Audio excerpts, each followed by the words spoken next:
Good morning, everyone, and welcome. My name is Will Shen, content producer at Leader Associate, and I'm delighted to host today's impact webinar from Algorithm to Assets, Powering Europe's Resilient Low-Carbon Energy Future. And thank you all for joining us from across Europe and beyond. As Europe accelerates its energy transition, AI is moving from pilots to critical infrastructure, shaping grids, renewables, storage, and investment decisions. But key questions remain: where is AI truly delivering value, where it is overpromised, and what must change by 2030 to scale it across Europe's energy system? Today's session brings together leaders from energy, digital, and capital to explore these issues in a practical and forward-looking way. This webinar also serves as a pre-event discussion for our flagship gathering, AI for Energy Transition Europe 2026, from 11 to 12 March 2026 at the World Trade Center, Rotterdam. The summit will convene policymakers, utilities, infrastructure developers, investors, and digital leaders to explore how AI becomes an investable and operational asset across Europe's energy system. We hope today's discussion gives you a strong purview of what we will continue in Rotterdam. Now, to frame our conversation from a system-level perspective, it is my pleasure to introduce our keynote speaker for today. We're joined by Maria, who is a senior expert analyst, tech, digital, and AI in energy at BCG. Maria works very closely with utilities and energy stakeholders on digital strategy, advanced analytics, and AI integration into core infrastructure and operations. Her keynote will be titled The Intelligent Energy System, AI as Europe's New Operating Backbone. Maria, thank you so much for joining us, and the floor is yours. Great, thank you. Start by sharing my screen. Can you all see it? Yes, perfectly. You can begin. Great, thank you. So good morning, everyone, and thank you for having me. As a quick week of introduction, like Will said, my name is Maria Janetha. I'm based in Madrid, and I'm a senior expert analyst at BCG, where I focus on data, tech, and AI for power utilities. So I want to start talking about Europe, right? Over the past century, Europe has built one of the most reliable energy systems in the world. But today, 2026, is undergoing a structural and foundational transformation, a shift that could define as a before and an after, because the most important change is not just physical, it's actually digital. So we are entering the era of the intelligent energy systems, where AI becomes the operating backbone of the grid. Let me begin with three key messages I would like you to remember from the presentation, right? So Europe's energy system has crossed the complexity threshold. First of all, the system has fundamentally changed. What used to be linear and secure is now unpredictable and multi-flow.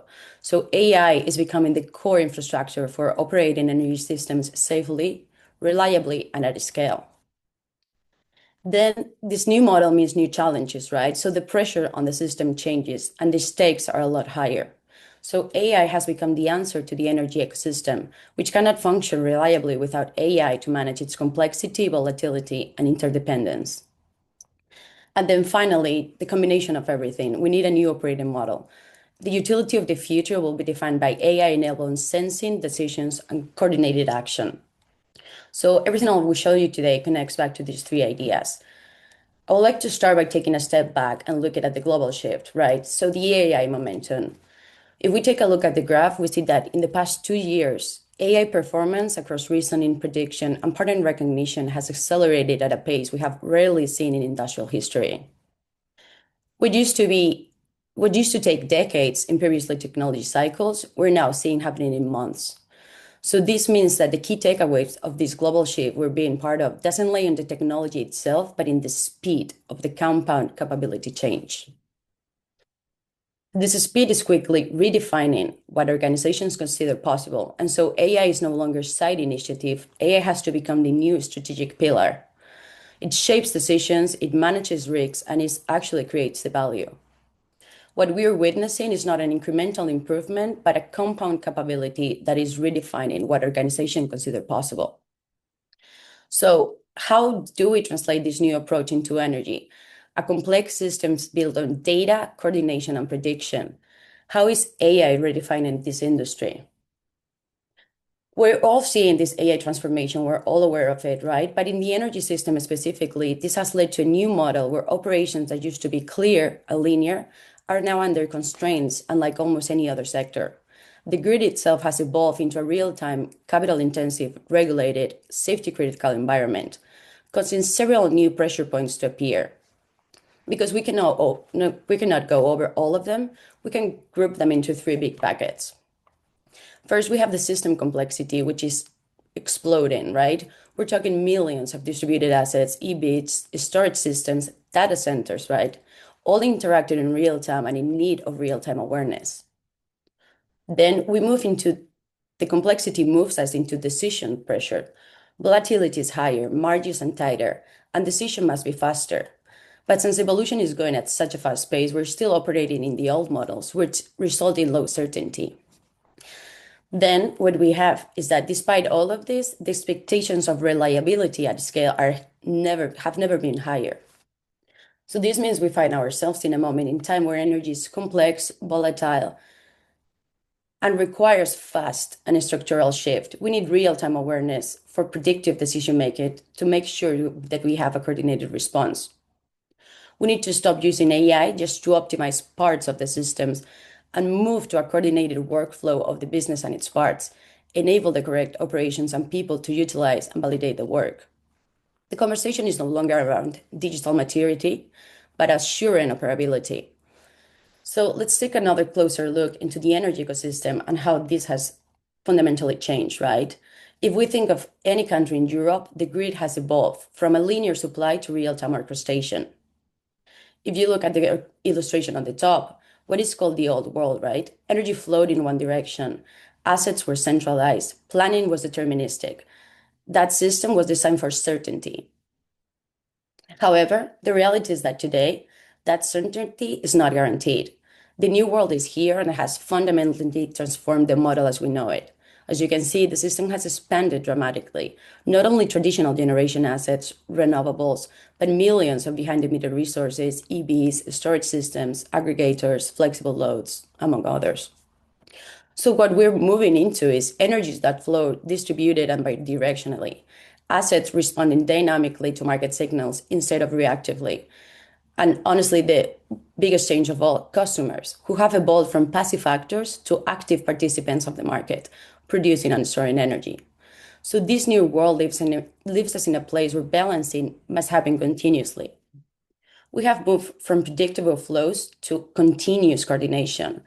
And if on top of that we add Europe's specific need, which is a unified network, meaning a combination of multiple of these new worlds, the complexity exponentially grows.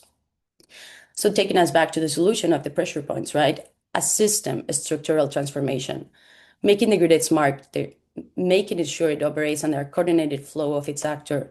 The main challenge we have is that while the full ecosystem is evolving, in most cases, digitally speaking, the grid itself remains the old world version, which means that the system now operates under uncertainty. And once predictability disappears, the operation assumptions change. So the ecosystem has evolved and the energy transition is not stopping, right? However, the grid we have is built on that static model. So today, in the new world of the energy system, this means new pressure points. I'll continue talking about this shift, but to put some numbers behind it, on the left side, we have the expected generation demand just from data centers alone, because AI is not only the solution, but it's becoming also part of the problem, right? This is one of the many sources of variability that we foresee, but one where the growth is hugely anticipated and expected. The increase in energy demand is no surprise, but this is also one of the reasons new pressure points are emerging, if it's specifically for the grid. We have structural complexity, which is driven by increasing interdependencies.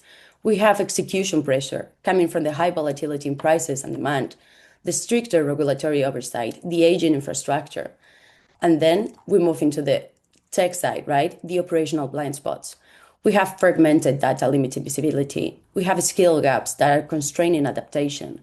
We have legacy systems slowing coordination, which can result in delayed dispatch decisions. The most pressing issue is that none of these challenges occur one at a time or sequentially. We're at a point where they're happening simultaneously, which means our decisions window are compressing. making a smart solution is no longer optional. It's actually essential, right?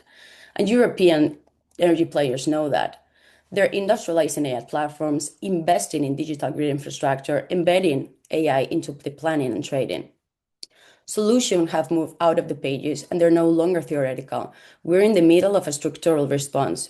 So Europe energy system, AI must become the core operating infrastructure. So the logical next question would be where? Where should we start, right? So in this slide, you have some examples of potential applications of that AI, right? Which is no longer standalone use cases, but real working workflows. When we decide where to start, we need to remember what matters most for energy systems. And this can be summarized in volatility, interconnection, and capital intensity. So this example for grid balancing, for example, milliseconds can determine stability. In distributed resources integration, flexibility must be optimized continuously. Applying AI will shift the system from reactive to predictive, translating to resiliency, which means an optimized and coordinated flow of the new world and its ecosystem. To make this more tangible, I have selected one of Europe's current biggest bottlenecks, right? Grid congestion.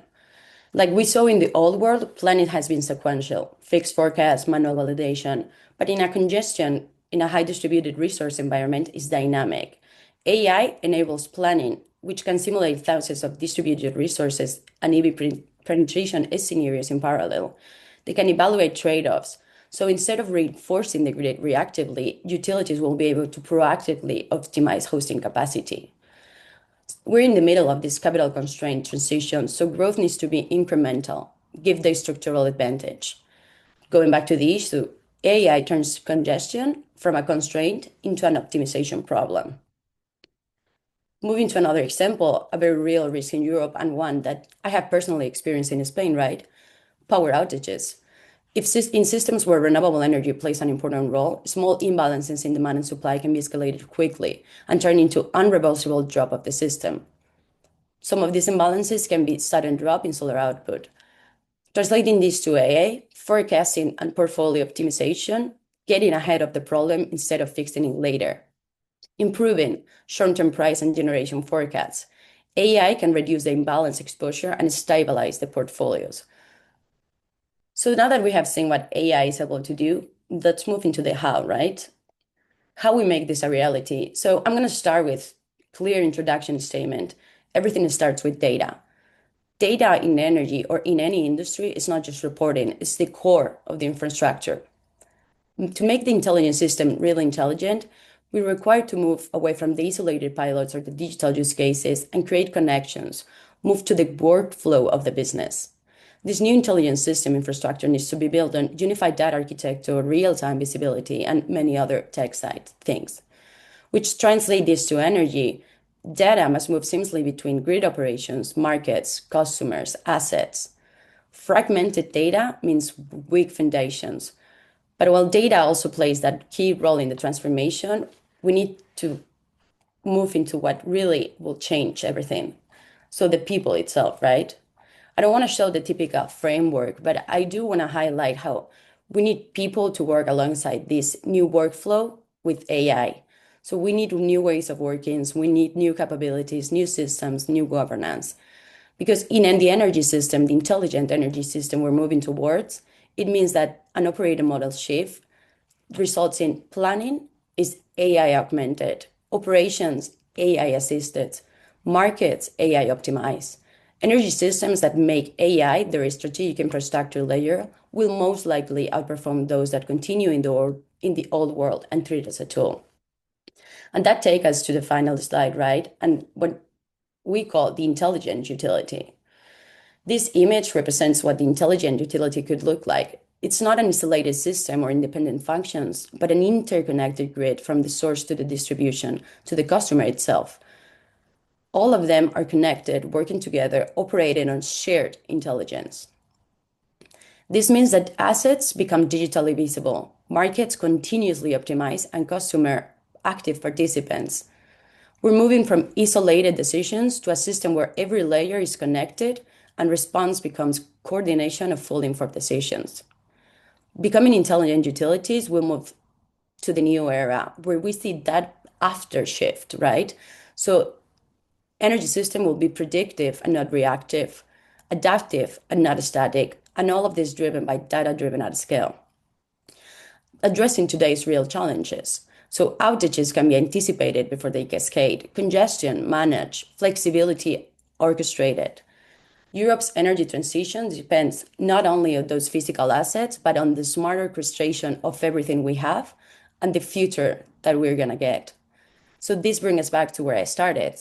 AI is not just improving tools, right? It is becoming Europe's new operating backbone. Thank you.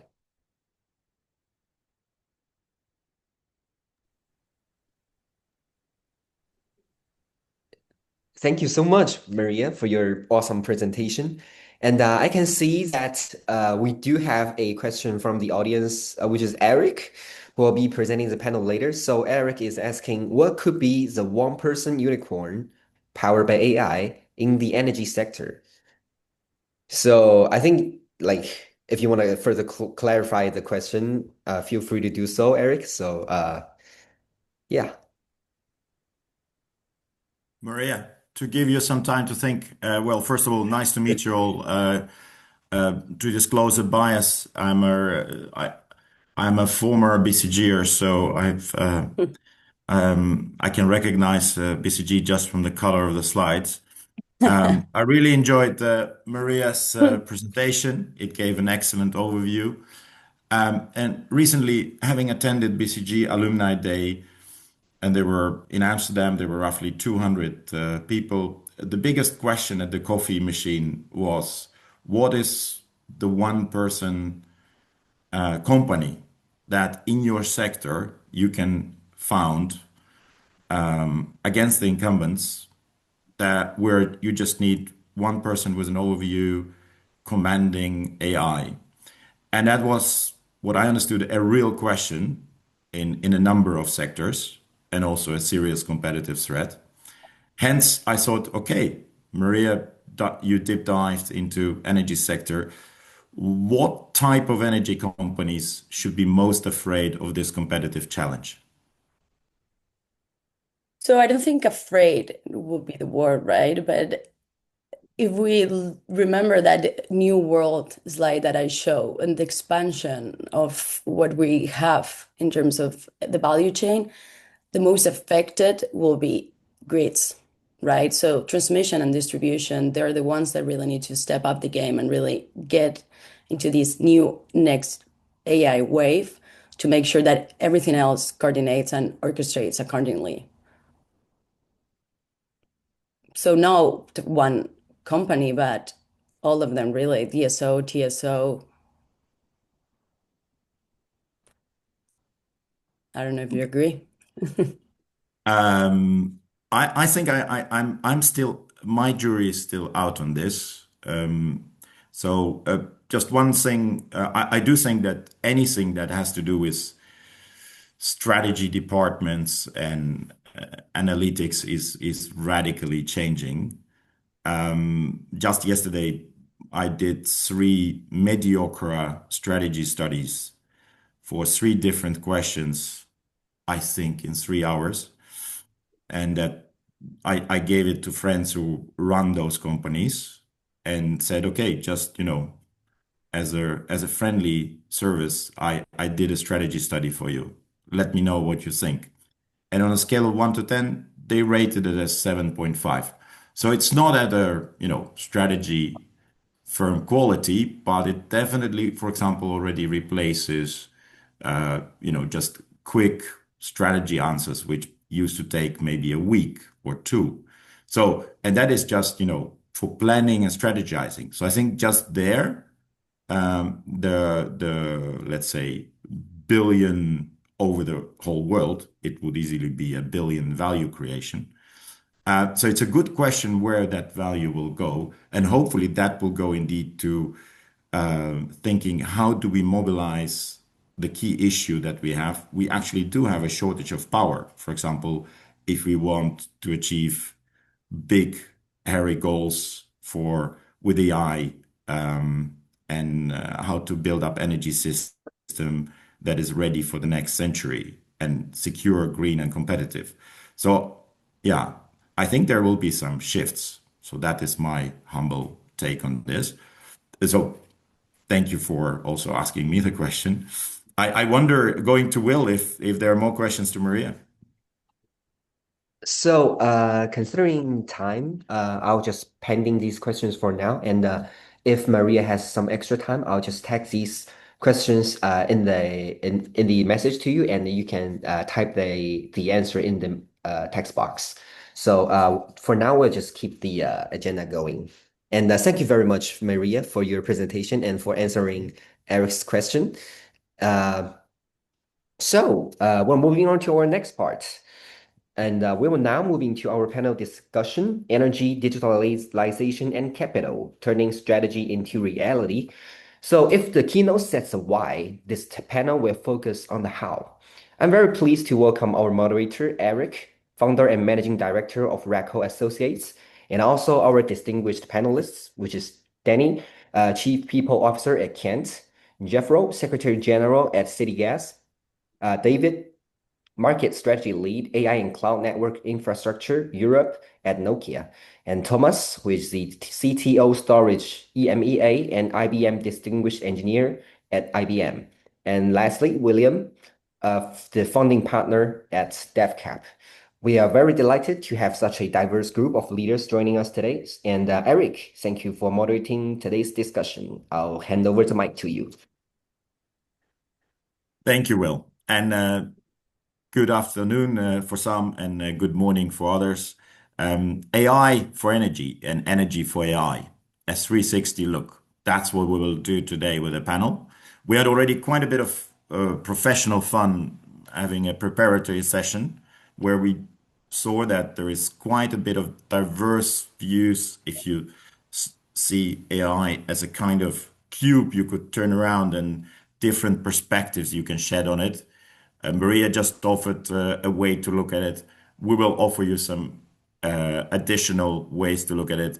I think it's fluid and emerging, and it's an interaction between you as audience and us. So really also looking forward to any extra questions that will come up. We already got a few. What we see now also, just from the type of audience that we see attending today, AI is now moving from the question, what is it, to implementation.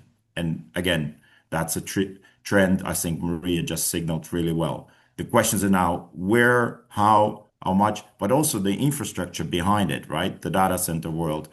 And that's why here today in the panel, I have the honor to have Thomas from IBM, who will tell us a bit about the AI gigafactories landscape in a moment. Then we'll move to Danny de Kock from Kent, who will shed a bit of light on the human/AI balance in energy. Then we will go to David from Nokia, showing again behind the scenes how connectivity will impact this world and make things possible. Then we turn again back to energy with Geoffroy, who from his perspective, both as I would say a trend watcher, because that's what you have to be when you're in the gas industry. You have to understand all other vectors and things happening, because gas is the marginal fuel and sets the power price, but everything before you need to understand as well. So he will look into powering AI and AI use cases in energy, but it will hopefully also challenge us to be focused in Europe on what we need here. And then when everything comes together, you need to turn to people who know how to finance the multi-billion opportunity. And sorry, Willem, to put that big challenge in your shoes, but we'll then look to you to give us some guidance on, are we on a good path to fund sovereign EU AI gigafactories that make the best energy sector in the world possible, and all that with AI. So this is a bit the program. So we'll have our speakers in a moment, each of them 3-4 minutes, giving an introduction. And then after that, we'll move into discussion. Where is AI for energy, energy for AI? Are we basically following the model of US, but just 2 years behind? Or are we following Asian, Chinese model for AI development? Or is there a perfect European mix own pathway forward. Then we do Q&A, and then there will be a fire round of last remarks by the panelists. And then I think we're at time because we will finish at 11:15. So now I will give the floor to Thomas. And Thomas, please, the next 4 minutes are yours.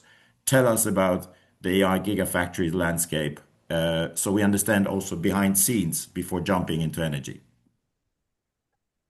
Wonderful. Thank you very much, Eric. And a warm hello, good morning, good afternoon to everybody here. So Thomas Harrer, my name already introduced. Thank you for that. And when I call myself the Chief Technologist for Storage, Europe, Middle East, Africa, I don't mean storage for any kind of goods. I also don't mean the storage for energy. That's also a very important aspect. I really mean the storage of data.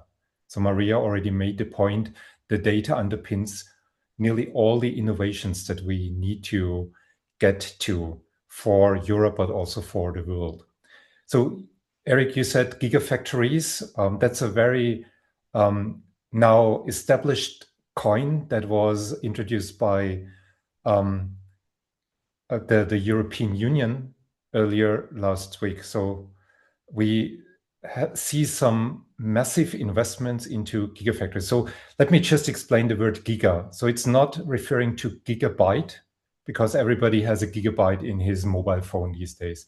It's more referring to gigawatt, which means that these data centers, some of these, only a few of them, will be in the gigawatt range. And so we really need to solve that energy for AI side. So it's definitely both sides, AI for energy, energy for AI, and the energy demand for some of the data centers, the facilities that are going to be invested into will be very huge. So European Union started to establish a own sovereign strategy on high performance computing. All of that, by the way, is public information, so I don't share any secrets. You can read that on the internet. Euro HPC, the joint undertaking, is running the HPC system. Some of the HPC systems in Europe has now the mission to build AI factories. 19 projects already have been announced. It's a funding of public money, part of European Union, part of the member states, the hosting states, nearly 2.5 or even more than that billions of euros. Then Ursula von der Leyen announced the Gigafactory initiative in February last year. Gigafactories are sites which typically have 100,000 accelerators for AI. So they are really huge. They're bigger than anything we have today in Europe. They are not bigger than the things that have been established in the US.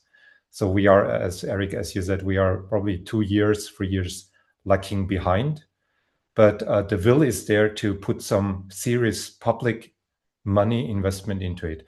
Gigafactories are public-private partnerships, which means only 1/3 of the capex is sourced by EU and the member states. And the rest, and also the operational expenditures, need to come from the consortia, from the private investors. So those who are willing to engage to build these businesses, the businesses of AI. And therefore, besides the 19 AI factories and these gigafactories, which are named 20 billion, 200 billion as an ecosystem, so it's really huge investment. Besides that, we see more and more private investors going forward, even without a public funding, to build something to capture the opportunity in Europe, but also in the non-EU countries in Europe, but also in the Middle East and Africa, so the area where I'm looking after, to build something to establish sustainable business models for the future, to deliver innovation based on AI for Europe, for startups, small and medium enterprises, scale-ups, so companies that are going to grow very fast, and for the people here in Europe and beyond. But the difficult question will be, is there already a sustainable, profitable business model behind all these? And we have to say it will develop. We will see a lot of movement and dynamics in the future.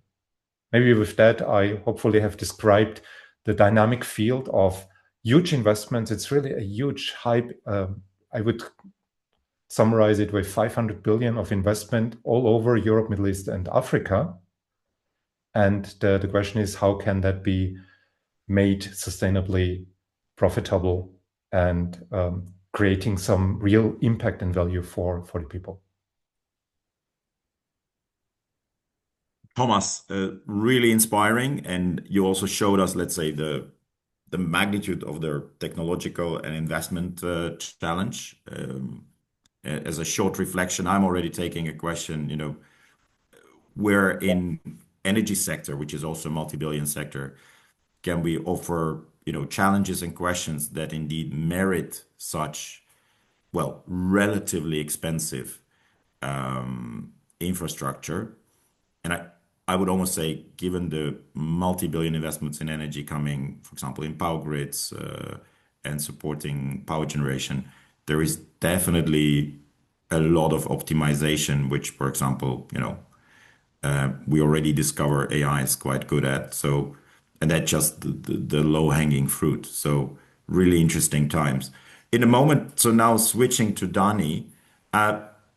Dani, we met was in a gas tech conference, global conference in Milan. On stage, we were in front of, I think, 200 young energy leaders. I was really impressed how you tackled there the question, how do humans still have a place in energy sector in the age of AI? So I thought it's really fantastic that you were willing to come here on the panel and again look at this question. Some time passed, I think, some months, and I wonder if your views changed. How should we look in energy sector to this AI, both from we need human factor, as Maria outlined, to implement, we need human factor to actually build up the IT infrastructure, and then to use it in the energy sector. So what should we do, Dani? Thank you, Eric, and thank you very much to everyone that's joining today. It's a privilege to be here. Just by way of introduction, my name is Dani. I'm the Chief People Officer of Kent. We're in engineering and construction, global in conventional energy mostly at this moment, but in our transition towards more renewable energy as well. So AI, and then specifically the energy to power AI is as a company part of our strategy. But I've got a personal interest as well, more about the people within this space as well. And I think around the psychology of people around it, because there's a balance in everything we do. The question is really what do people in energy are to do, and what's the role of digital in that? But almost the balance of we creating AI or data centers, and they're very energy hungry.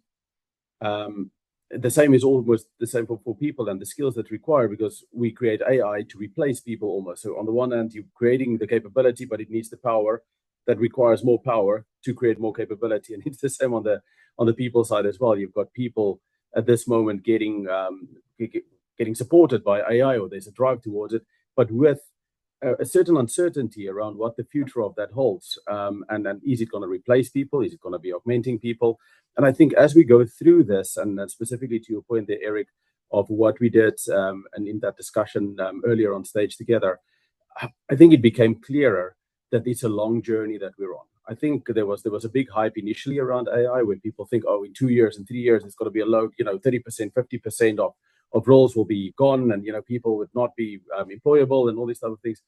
But while we're working through all of it, I think there's a lot more realization of the complexity of what it is to have a human and machine interface, and then in certain cases replacement of certain repeatable tasks and so on. And I think it's something that we don't necessarily understand the full impact of yet, but what we do know is that people experience this in different ways.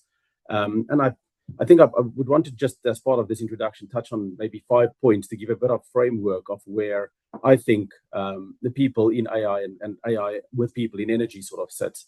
So I think the first one, and just following on what I just said there, AI amplifies judgment, and it does not replace the accountability of it at this moment. And I think as humans, we at this moment use AI to assist us in confident decision making, quicker turnarounds, but accountability still remains with the human.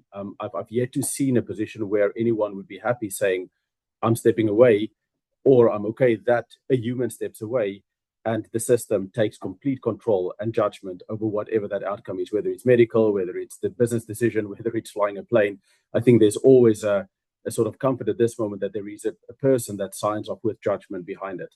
So I think decisions are safety critical and capital intensive normally, but the responsibility cannot be delegated to an algorithm at this moment yet. And the final sign off of these things must remain with experienced professionals. And then I think it's a good decision support tool at this moment, but maybe not 100% there as a decision maker. I think in certain cases we do see models doing it at this moment, but again, there's too much risk in handing that all over. And I think what's really concerning here is the data that feeds this decision making as well. I think we've got a long way to go to get the data integrity to a point where people really believe that whatever comes out of the system can replace human judgment. I think the second one would be people first digitalization, and again for trust. So digital systems can only scale if people actually trust them and where they actually feel that these add value or make their lives easier. So again, where we've got operators and engineers around the energy space, and specifically in our organization, where they challenge, we interpret and override the AI inputs, I think it's quite important because it's about orchestrating it rather than just taking whatever the output is. And so over automation without understanding these increases could be a risk, both from an operational and from a cyber risk perspective as well. And resilient systems require the human judgment ultimately in abnormal and conditions that's maybe not predictable at that moment. The third one that I just want to mention, and I'm just conscious of time here, so talent attraction depends on how AI is positioned. Future talent pools are on the one hand interested in what companies are doing around the AI space and how AI will augment the way that we work and what the future of work would look like. But I think there's also a little bit of a worry of what future of work will look like with AI replacing some of those roles and what will be future positions and career growth that people can look forward to.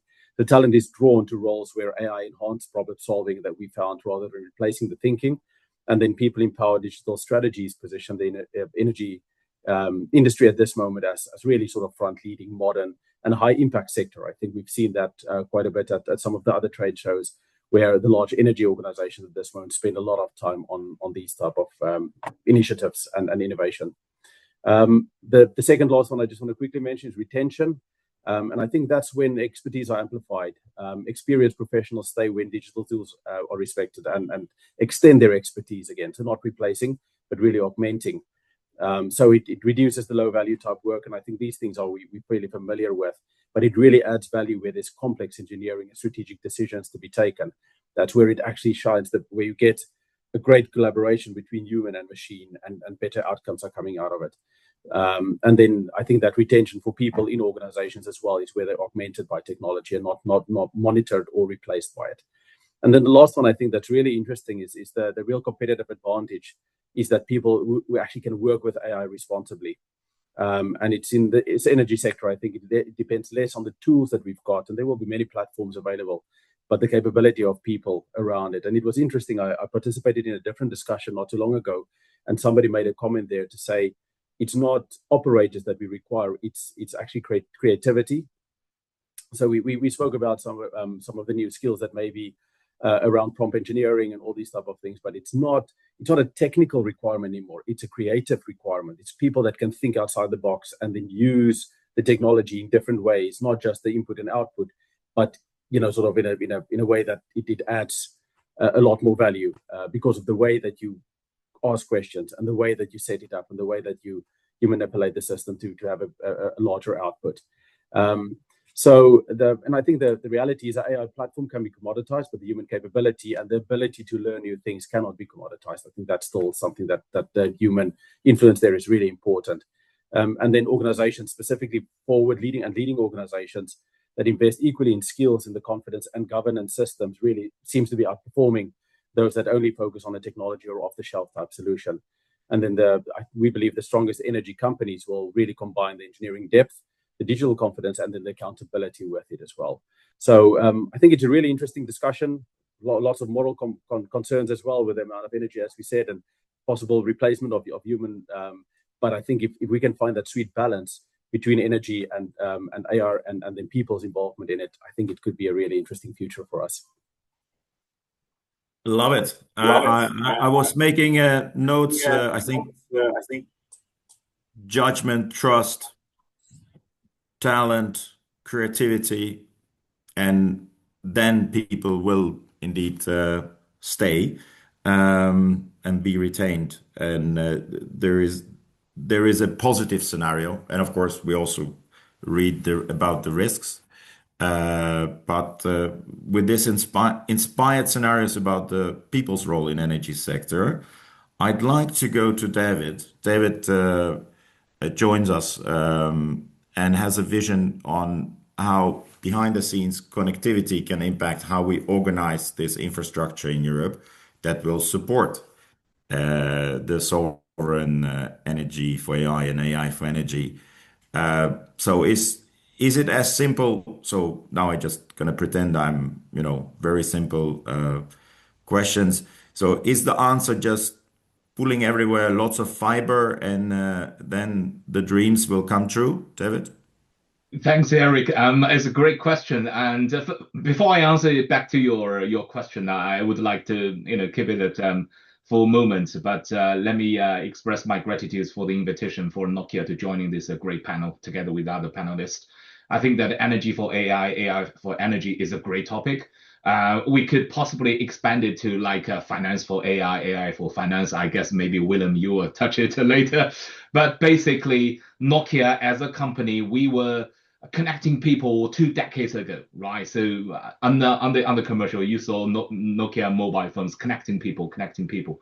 But now we are transforming into a new age, which is AI supercycle. So the new mission for Nokia is basically connecting the intelligence. So the key question fundamentally behind and actually being asked by Eric just now is that how we are able to connecting the intelligence. Where are those intelligence will be generated, will be produced? Before I touch on that, I probably would like to share a latest news. Some of you have noticed that from last week that the Elon Musk SpaceX decided to merge or acquire the XAI. And they also made a very ambitious project. They got to launch, I don't know, like a million satellites into the space to have the data center over there, to training the AI over there in the space.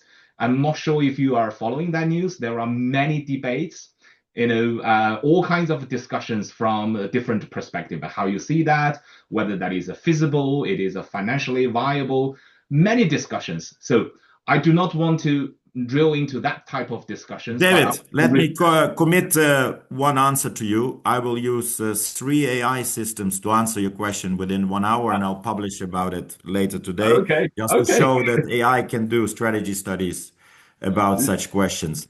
I anticipate that part of the thing will be assumptions of Elon Musk on this is that energy sector cannot deliver enough energy that he needs for all the AI. So I think it's a bit of a challenge to us here in the energy sector and the digital sector that on Earth, apparently, we cannot satisfy Elon. So I would say whoever picks up the glove, and maybe it's Nokia, go for it. I will definitely cheer you on. So back to you, David. Yeah, thanks, Eric. I mean, actually, I do not want to, follow that kind of, the discussion debate about whether this is right or wrong, but I just want to reflect in a different perspective from the connectivity perspective, the angle. I mean, obviously, this is trying to solve the problem that we are facing a constrained power. And I mean, on the Earth, we are in Europe, we are running behind from the data center gigawatt data center perspective. Thomas, you mentioned about these gigafactories. This is giga means gigawatt. And this is a great ambition that we should try to set up from the infrastructure level perspective. I read a post or analysis report recently from Epoch AI, and they mentioned about starting from 2026, we start to have a couple of gigawatt data center in the United States. How far we are from the Europe to see that, how many years, I don't know, but probably a couple of years from that. And then we're probably facing the challenges in terms of how we can solve the energy, our power supply challenges. And maybe that satellite or space kind of things is one part of the answer, but it's not represent the only way, right? So that's the power is constrained. There are other ways to deploy and solve the power constraint issues. The second one is actually, if you look at that satellite space, actually it is a constellation of the satellite to make it the total AI, let's say the DC in the space. And if we want to reflect into the Earth, we probably could see a distribution of the data centers as well. So you probably need to build a mesh of the several or couple of data centers like the constellation of the satellites in the space. And it's just to suggest a different way that you don't need to solve the gigawatt from a single location. You actually could aggregate the multiple megawatts of the data centers, medium scale, large scale, and build a constellation on the Earth to sustain the overall power. And for that, the number 3 points that I learned is that in the space, you need this kind of a high-speed laser connectivity technology between each satellite to make it happen. It's a very much technology advanced. But now look at back to the Earth that it is still possible. This is what Eric, you mentioned, that about the fiber connectivities, we need the connectivity infrastructure from behind. So this is why I'm trying to reflecting this this topic, this news from a more practical way in terms of we having the energy constraint for sure. There are other ways to solve it. That will need a federation or distributed architecture that for the data centers to make a constellation concept. And what pins under that is the connectivity.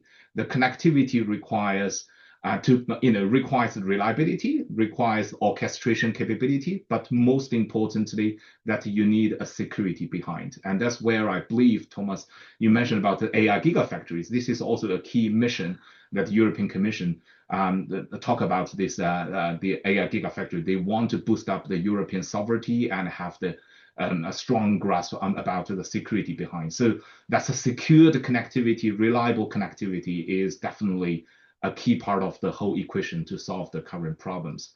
So we probably can have a little bit more discussion about, do we really see that? What are the user cases? But as my part of the opening speech, I would like to just stop here and share my thoughts, and then we can have a little bit discussions later. Thank you, Eric. I love it. Well, in many years ago, I think one American president said, okay, we're just going to go to the moon. And then there was a plan which, from what I read, contained 2 million small steps, and then we were on the moon. It's an interesting question, how many small steps now it takes to actually put data center on the moon. And it's good that you kind of give us that imagination and then brought us back to Earth, saying, let's also think how we can make it work already much faster. And very, very inspiring debate. So now moving to the back to energy sector for a small moment again.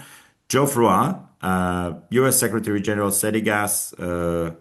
Well, you've kind of we both started in the period where we still dialed the phone like this, and the very analog was already found very exciting.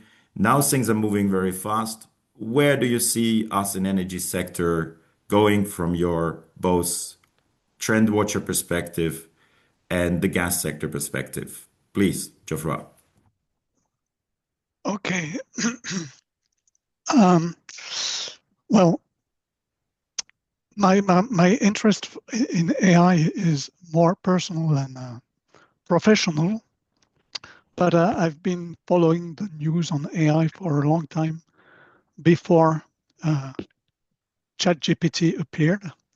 And I have a very naive question is, what AI are we talking about? And is this the AI we need, in fact?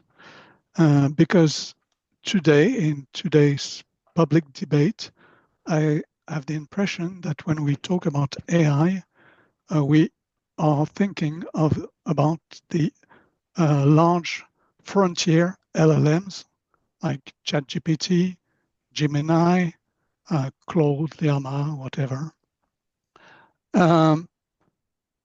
But AI didn't start in 2023 with ChatGPT. Before that, we already heard about AI achieving incredible feats like beating Go champions, finding our proteins folded, inventing new materials, and these were not and are not LLMs. And in fact, AI has been implemented in industry and in the power sector for many years, and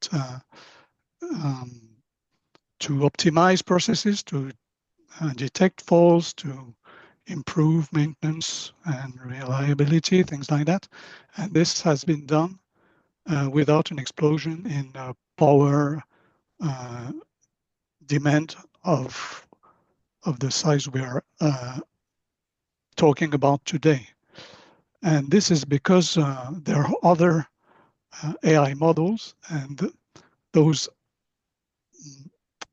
applied AI models, they are smaller, they are less compute and energy intensive, but they work. And my concern is when we talk about the European strategy as outlined in AI continent, and we talk about these AI factories and gigafactories. In fact, we are following the US path, in fact, the US model of large LLMs, and these are very energy intensive.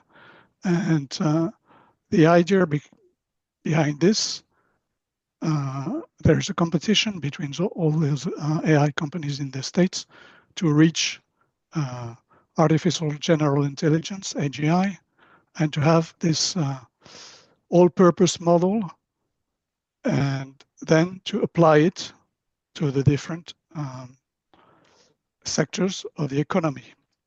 But as of today, generative AI is more suited to help in support functions and like documentation, coding, troubleshooting, but it's not, as of today, very well suited to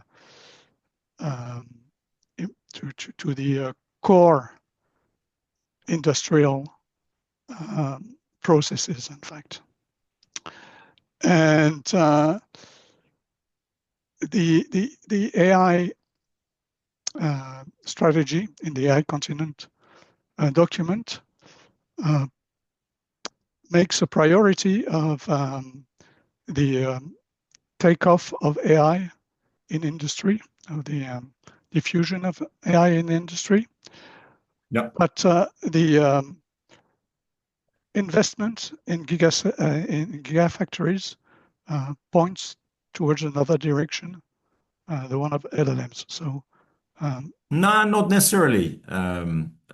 Javra, I think for Europe, we have the choice. That's why yeah, but I mean, in some minutes we'll come back to the debate, but are we following AI US model with this panel? But I think, just to challenge, I think I appreciate your criticism. We shouldn't just blindly go with the large LLMs. There is machine learning that's already, helping to detect anomalies through things like digital twins in European energy networks. So we shouldn't blindly stare on ChatGPT, but they're just, one pathway, but Europe has a choice. And indeed, automotive industry of Europe, I know from discussions last week, is very actively, including in Germany, looking into this, and also some other sectors. So, and maybe automotive and energy sector can come together even.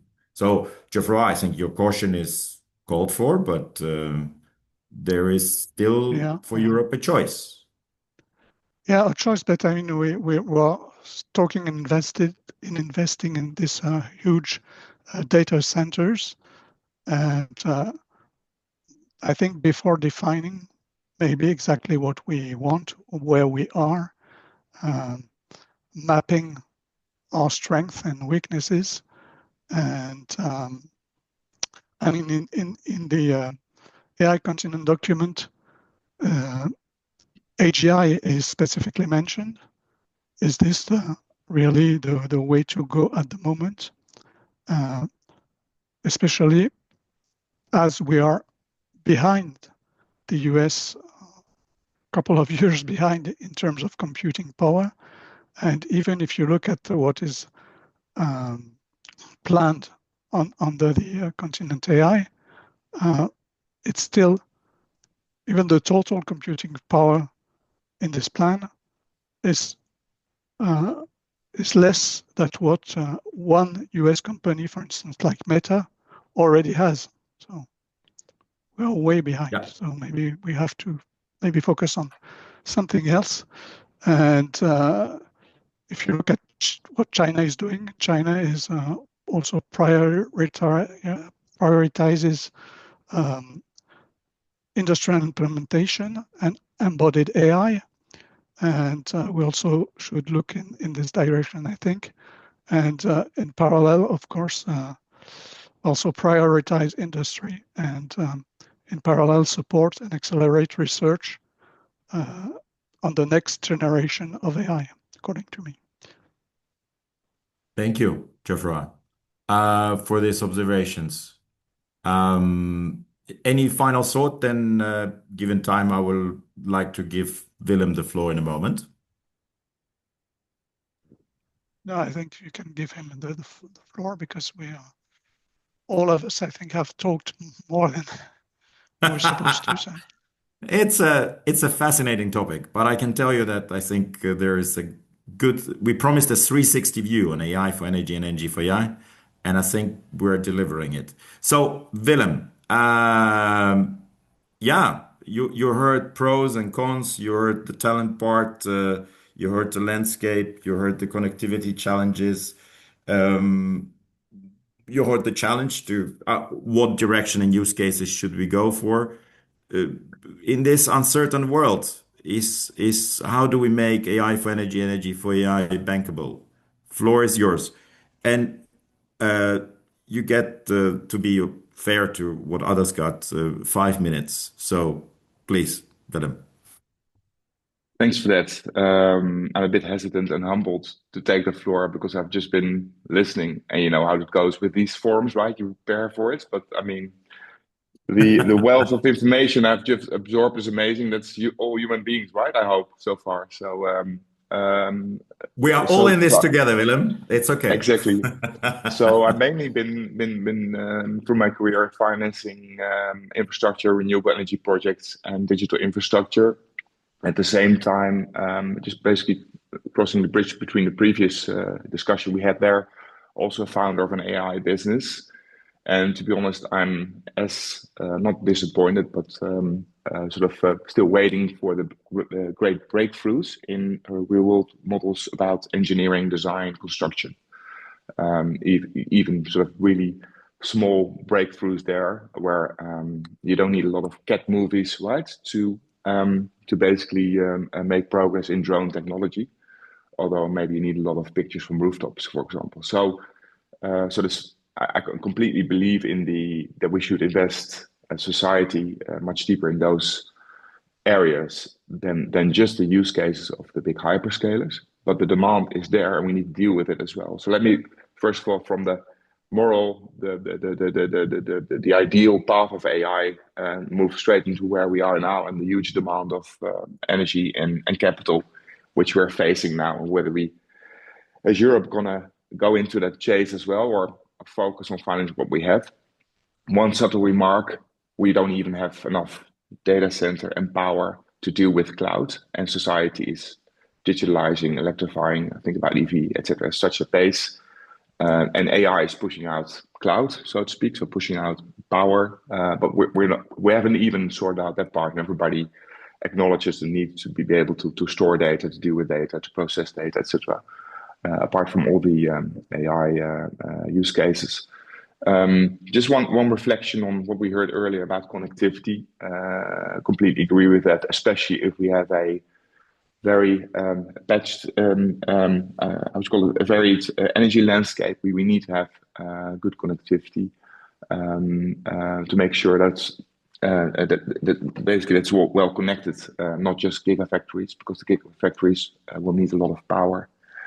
So we know what the why is, I think, and I'm now focusing on where we are now on the what. Like we need huge investment in data centers, and just very quickly, and it's just like a rule of thumb, right? 1 megawatt data center is equals 10 million euros investment at least, right? So, and apart from some extras that may be necessary could be more depending on the situation and on the site, etc., and the scale of the data center. So we're talking gigawatts, which is really what the AI factories are claiming, or even the Stargate type of projects, where we're talking about tens of billions of investment, and that's huge. So that's just the box really, with the cooling and everything, and the site and the substation, and then we hope the grid will be there. I'll get to that in a second, but we haven't even discussed what goes into those boxes, and that's getting more and more expensive as well. So make it 3, 4, 5. You guys are probably experts there as well. So we're talking about a multiple of that inside that box. And then the economic value of that is even more, because this whole thing is going to perform a certain function in society. So this is super GDP relevant, whether we like it or not, what's happening in that box, right? So, I mean, I'm not even talking about the power needs, which I'll move to next, because this is asking for a huge power need. And I think if the power is there, the credits is there, which will be there because it's an investable asset, it's a long-term asset. If the use case is there for the longer term, then how we're going to get to the power. And I think what we're doing here with the 360 is there's a clear paradox, because AI needs a lot of power, but ultimately AI is there to make power more efficient. To go back again and create some realism, I don't think it's because we are using AI just like with DNA to calculate a better battery. I'm sure there will be, but then we need to gather more data. We need to refine these models to create better storage, right? We're now in the physical world and not in the digital world. So I'm very, very optimistic that humans will be able to benefit from that. But we're still talking about physical assets ultimately. So my key point here is that the energy system will be forced to shape itself to the need of data centers, but more particularly AI in this case. So it's almost like it's shaping a more efficient energy system because we have to, because it's forcing it to do it, it's almost like why haven't we done this before, right? And I'm talking about storage, because at the moment most data centers are just grid connected, right? And people are struggling to get grid. It's blocking other developments like logistics and you name it, and maybe even defense industry, whatever the growth industries are at the moment. But because the grids are getting full, the next step is to create other solutions, direct wire, and that's where the renewables will come in. Storage will have to be forced in at a higher pace than we're doing now. So we're forced to rethink that because of AI. So we might end up with very, very affordable battery systems for longer term storage because we had to do it because of AI. And of course, we will then use that capacity to build even more larger data centers. I know it, but I think this will be the breakthrough that AI is asking us. So first of all, grid, optimizing the grid full, keep optimizing the grid, build mini grids, co-location. And then we get to the gas turbines, of course. But then we also get to new models like SMRs, so nuclear, and let's go into space one day, right? So I think that's already happening. I think that's not a joke. It's already happening. I mean, there's ventures out there which are mining asteroids, a very interesting business model, which I'm looking at as well, just to be able to have enough material to build in space that new energy and maybe digital infrastructure. But how are we all going to finance this? I think currently data centers get financed because there's good use case for them. The problem is, can we accumulate enough energy to be able to connect it to the data centers, which is essential for banking investments, venture capital, all the way up to the pension funds, which are late stage in mature infrastructure assets. So it's all about creating a stable and investable energy system, which is continuously being rethought. As I said, like SMRs, small modular reactors, are no longer fantasy. Direct wire from renewables, and with co-location of battery and like battery costs are going down like enormously, almost like the space cost development curve, right? So we see the same sort of thinking about space cost per kilo versus the energy system here on Earth, and that's creating a lot of good extra momentum as well. We need to continue doing that because batteries from 10 years ago are no longer investable. They need to be replaced, and same for data centers. We need to upgrade them continuously. So this is the ultimate challenge. AI will shape the energy system. It will be financeable, it will be bankable if there's a long-term use case for that. But use case is becoming shorter and shorter in terms of cycle. AI is pushing out other use cases at the moment. So how sustainable is that? But it's also driving sustainable business models, which are more carbon neutral, I think, ultimately. So there was a big waterfall there. I guess my key point is here. There's no need to be futuristic about this. It's already being put into business plans. VCs and PEs already investing in infrastructure of tomorrow, basically. Yeah. Very good. So financing is not the problem. It's coming up with the right business case backed by A-rated entities. And I know we have some of them in both here on stage, but also in the audience. So it sounds like it's in the hands of, in this case, energy sector and investors and the technical industry together. So it's maybe doable. So let's do a fire round where I would like you to reflect on 2 questions, and each of you gets 1 minute to do that. So instead of 2 fire rounds, I think we should do now 1 fire round. So 1 minute for each of you to answer in a short way. So I will stop you after 2 minutes run out. Is it US, China, or something else that Europe should follow? Question 1, from your perspective. And second one, where are we in 5 years in AI for energy and energy for AI? So I will start in the same order. So Thomas, your 2 minutes fire round, please.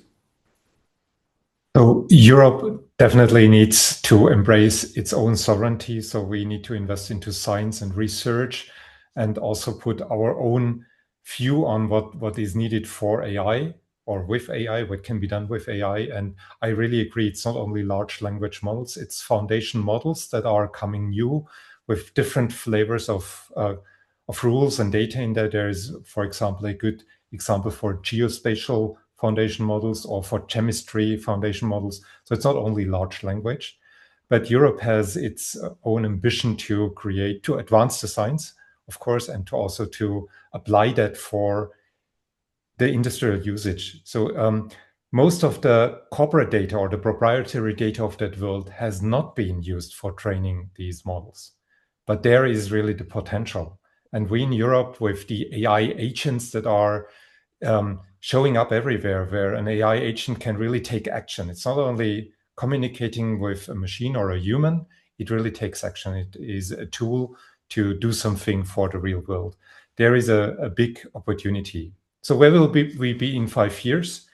We will have learned a lot. We will have established a lot. We will be much further away. We will not have closed the gap to the US, I'm quite sure. That's probably very difficult. But we will have started, or we have continued to develop our abilities in Europe and beyond Europe. So Middle East, Africa, also a part of my heart, to use AI for the economy, for corporations, but at the end for the people, for the wealth of these countries. Fantastic.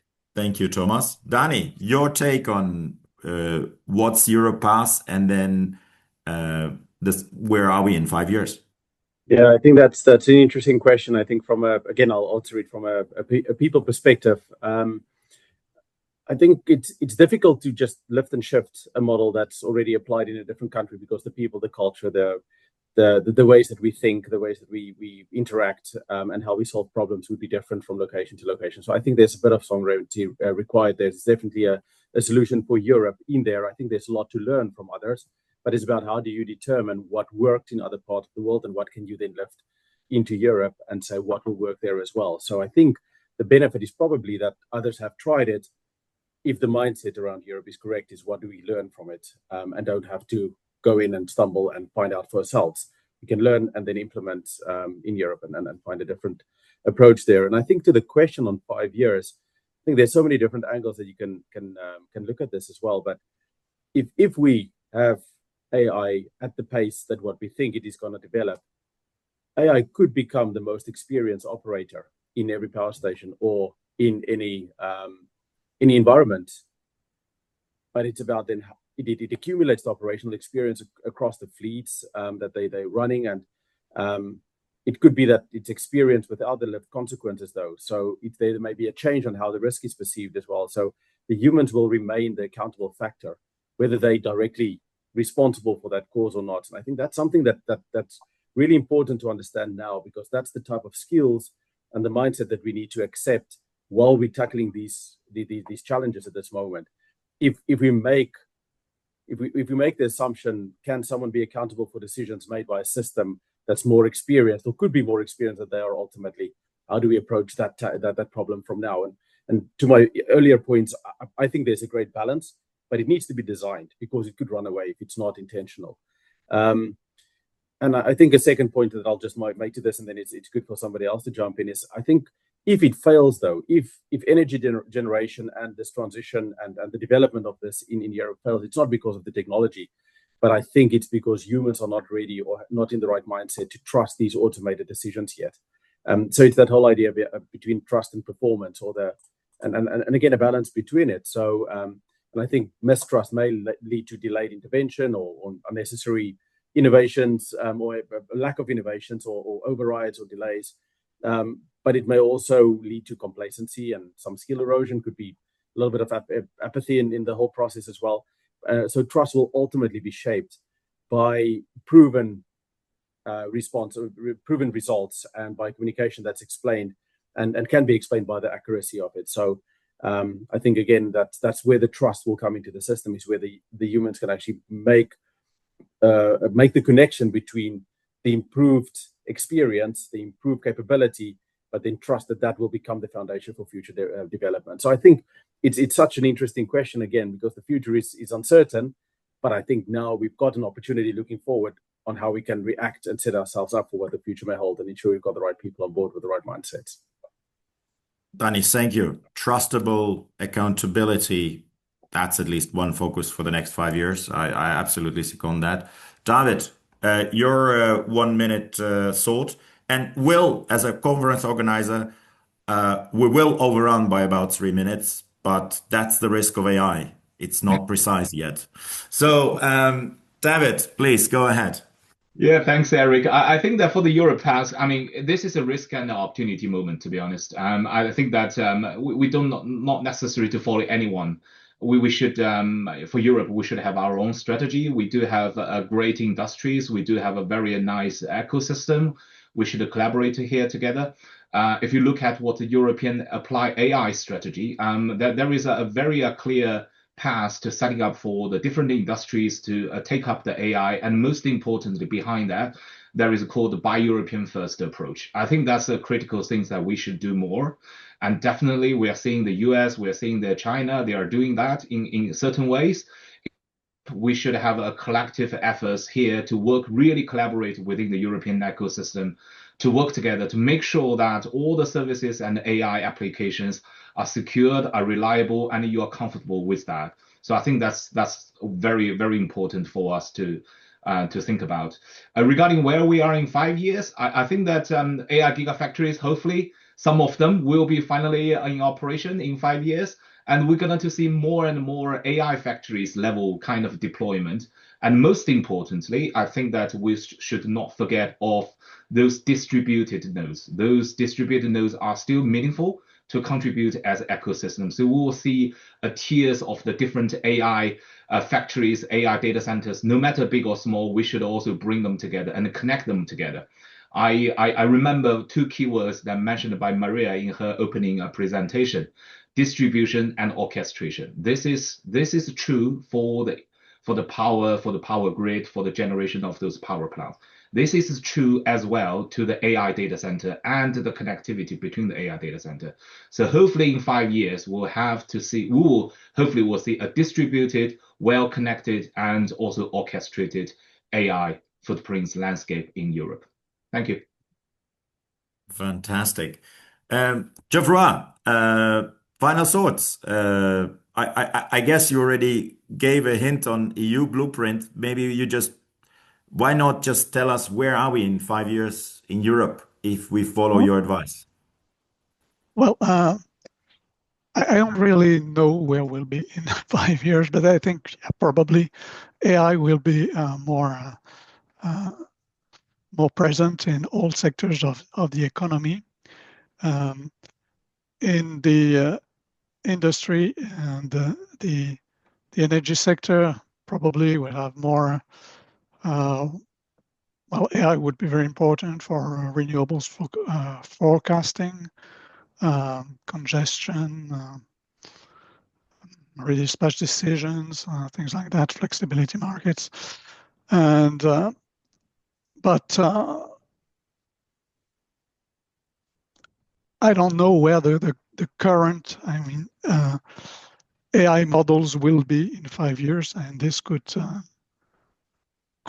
change many things. In fact, I believe we should invest in research and support our research, our startups in AI, and try to get a moonshot at next AI. That's why. Yeah. And probably we can focus on what is accountability, for example, in energy sector. What risk are we willing to accept? Just coupling with your sorts of directions. Thank you, Geoffroy. Willem, where will we be in 5 years in Europe? Yeah, the question is if everything becomes self-fulfilling because we're chasing the same giga scale wishes, but investments plan, despite the fact that AI is going beyond the human skill, investments decisions are still slower, and even if they're pledged by the richest man on earth during mergers of like two previously crazy companies now almost like mainstream, even then kit stuff, engines, data centers still needs to be built, and it's being built at an incredible pace as well, like they're building car factories. But still, we're in the real world with permits and people. So I think what AI is asking us to do, and what digitization is asking us to do, to invest in a skill that we haven't seen in decades, and it will bring a lot of prosperity, and it will bring a lot of uncertainty and moral questions. But focusing in on whether the infrastructure still has a use case in 10 years, it's essential to make an investment decision, and will also make it more, let's say, resilient for AI volatility. So people will at some stage predict whether the GPUs will still be used at this rate, whether the right size of the data centers there, etc., and defining the energy questions behind it. But let me start by going back from 5 years. We'll be in 5 years better models, hopefully solved a lot of bad diseases, etc., and a build out of infrastructure. But if I bring it back to the mission today, that's the EU has to be investing much more in new energy systems, and with new energy systems I also mean like innovation. So I was speaking about direct delivery and storage. We just heard flexible grids, smart grid systems, co-location. Keep mentioning the SMRs again, and any other energy system that still needs developments, but we can fast forward now because of the urgency, because we're hitting that wall. So I think we have a critical mission to make sure that system is resilient, carbon neutral, although ultimately we'll be using much more power, which ultimately reducing power is the ultimate right in terms of carbon reductions. So I think that mission is in front of us, and we'll get to the point, which is in 5 years, where it's a much wider infrastructure of energy and digital infrastructure, including the connectivity we just discussed. But Europe should build up its own system, and we differentiate absolutely manufacturing technology, and we hold the data to that. So that's where we should like spearhead, because that's where we are way more advanced, maybe together with China. But this is where we should like outperform others, rather than making movies of cycling cats, etc. So interesting. And I think for that world where Europe invests, and also really, buy European, said also earlier in the fire round, there is actually, just a few articles out there in some of the digital acts that Europe is now publishing, which can be interpreted as that learning of the models, for example, has to happen on European soil, or could it happen somewhere else? And that already, for example, drives a hungry power AI to, go to Texas, or to actually go to one of the European countries. And then it comes to the question, sovereignty, who can turn this off? But those are probably for the physical conference that will be there in March. So thank you a lot to the panel. I just, applaud myself, because we were online. Really great debates. I now pass to Will to close us and to say any final logistical word. Thank you a lot to the panel for this fantastic discussion. I really enjoyed it, and look forward to see many of you separately. Bye-bye. Thank you so much, Eric. Bye. And thank you to all our panelists for such a rich and thoughtful discussion. If today's session resonates with you, we will be delighted to continue in person at AI for Energy Transition Europe 2026, 11th to 12th March at the World Trade Center, Rotterdam. And you can also find the full agenda and confirmed speakers on our website. If you have any questions or requests regarding today's session or our in-person event, please feel free to contact me via email. Will, one very practical question. Will you be publishing a recording of this? Yes, I will. And if any of you will have an issue regarding confidentiality or anything that you would not like to go public, please inform me through email, and I can get that in progress. Yeah. So thank you again for all our speakers and to everyone who have joined us today. And we look forward to continuing this important conversation and hopefully welcoming many of you in Rotterdam. So have a wonderful day to all of you guys. Thank you, Will. Thank you. Thanks, Thank you very much. Thank Thank you you. all. Thank you. Bye-bye. Thank you Bye-bye. very much. Bye. Bye.